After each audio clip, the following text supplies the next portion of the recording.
আমি সাকিবকে বলবো, বলি কি বললি বাচ্চা। দেখেন, আমি সারা জীবন জেনে আসছি যে কাজী হায়াত একজন ভালো মানুষ, একজন ভদ্র মানুষ, কিন্তু তার ঘর থেকে যে একটা কুলাঙ্গার পয়দা হয়েছে এটা আমি জানতাম না। কি বললি? এই কুত্তার বাচ্চা, তুই কি বললি? তুই কি বললি? তুই কি বললি?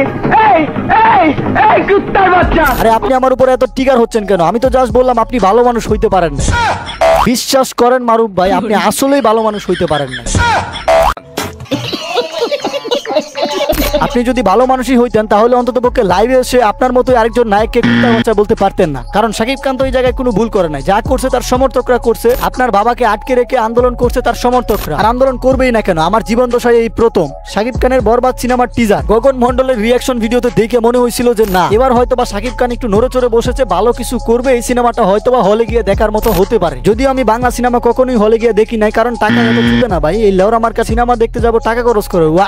তবে এবারকার বিষয়টা একটু ভিন্ন হয়েছিল। শাকিব খানের বরবাদ সিনেমার টিজারটা দেখে মনে হয়েছিল, অ্যাকশনগুলো দেখে মনে হয়েছিল যে বরবাদ সিনেমাটা এবার মিস করা যাবে না, হলে গিয়ে দেখতে হবে। এই নিয়ত করতে না করতে আরেকটা খবর পাইলাম যে বরবাদ সিনেমাতে নাকি অনেক ভায়োলেশন, সিনেমাটাকে নাকি কাট করে অনেক পার্ট ফেলে দিবে, তারপরে নাকি ছাড়পত্র দিবে। এটা দেখার পরে আমার অবস্থা এরকম।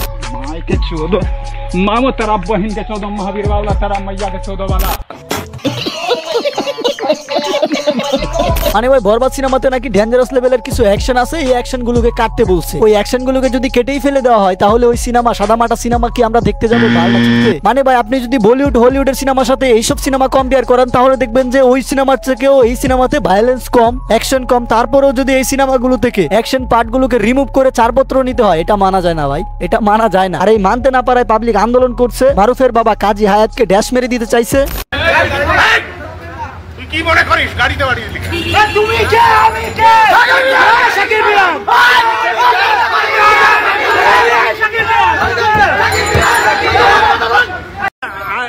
কাজী হায়াতের লোক আছে, আমাদের মারুফের লোক আছে, কিন্তু তুই কি মনে করিস গাড়িতে বাড়িয়ে দিলি? তুমি কে? আমি কে?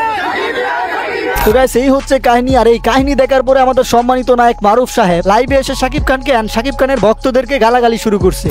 আমি সাকিবকে বলবো, বলি কি বললি বাচ্চা। সব ছবির পাবলিসিটি লাগে, সব ছবির পাবলিসিটি লাগে। কে বলছে লাগে না? হ্যাঁ, তাহলে পোস্টার বানায়ও না। সাকিবের সাথে সম্পর্ক ভালো আমার, আপনাদের কারণে এটা নষ্ট হতে দিয়েন না। এখন শাকিব খানের সাথে আপনার সম্পর্ক কেমন হবে কেমন হবে না, এটা তো দর্শকের উপরে নির্ভর করে না। দর্শক চাচ্ছে যে বরবাদ সিনেমাটা রিলিজ হোক এবং আনকাট রিলিজ হোক, কিন্তু আপনার বাবা তা হতে দিচ্ছে না। আরো অজুহাত দেখাচ্ছে সিনেমাতে নাকি অনেক ভায়োলেশন। এখন কথা হচ্ছে বরবাদ সিনেমার সাথে তো আরো অনেকগুলো সিনেমা রিলিজ হচ্ছে, যেমন জঙ্গলি, তাছাড়া আরো অনেক সিনেমা। ওই সিনেমাগুলোকে যদি বরবাদের সাথে কম্পেয়ার করেন তাহলে আপনি স্পষ্ট দেখতে পারবেন যে ওই সিনেমাগুলোর মধ্যে যেই রকম অ্যাকশন রয়েছে সেম অ্যাকশন কিন্তু এই সিনেমাতেও রয়েছে। তাহলে ওই সিনেমাগুলো কেন ভায়োলেশন করছে না, বরবাদ সিনেমাটাই কেন ভায়োলেশন করছে? এই প্রশ্নটা কিন্তু অনেক বড় একটা প্রশ্ন, এটা কিন্তু অডিয়েন্সের কাছে থেকেই যায়। যারা সিনেমা বানান তাদের সেলফ সেন্সরশিপ বলে একটি জিনিস থাকা উচিত। যা খুশি তাই বানালাম দুইটা টাকার জন্য। হ্যাঁ, আমরা মানলাম টাকার জন্য আপনি যেটা খুশি এটা বানাইতে পারেন, কিন্তু আপনি টাকার জন্য কি বানাইছিলেন? এই কুত্তার বাচ্চা, এই কুত্তার বাচ্চা, এই কুত্তার বাচ্চা, এই সিনেমা বানাইছিলেন আপনি, এই ধন বানাইছিলেন। অনেক কিছু বলবেন যে কাজী হায়াতেরও সিনেমাতে অনেক অশ্লীল বাক্য ছিল। হ্যাঁ ছিল। ধর সিনেমার কথা বলবেন তো, ধর সিনেমা আমার কাছে মনে হয় আমার বাবার একটি খুব ভালো ক্রিয়েশন। বাহ দুচির ভাই, বাহ, আপনার বাবা বানাইছে এই জন্য সেটা ভালো, অন্যরা বানাইলে ছাড়পত্র পাওয়ার উপযোগী না। আপনি তো দেখতেছি মহানায়ক, মহাজ্ঞানী, আপনাকে তো হিজলাদের হাতের তালির সুবাদে বরণ করে নেওয়া উচিত আমাদের।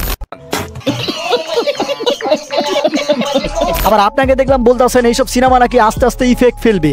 যারা এই বর্বর সিনেমাগুলি দেখতে পছন্দ করেন, এটা কিন্তু আস্তে আস্তে এফেক্ট, এটা কিন্তু এফেক্ট একটা একটা করে হচ্ছে এরকম। ও আচ্ছা আচ্ছা আচ্ছা, অ্যাকশন সিনেমা দেখলে জাতির উপরে ইফেক্ট পড়বে, পাবলিকের উপরে ইফেক্ট পড়বে, কিন্তু এসব দেখলে পড়বে না।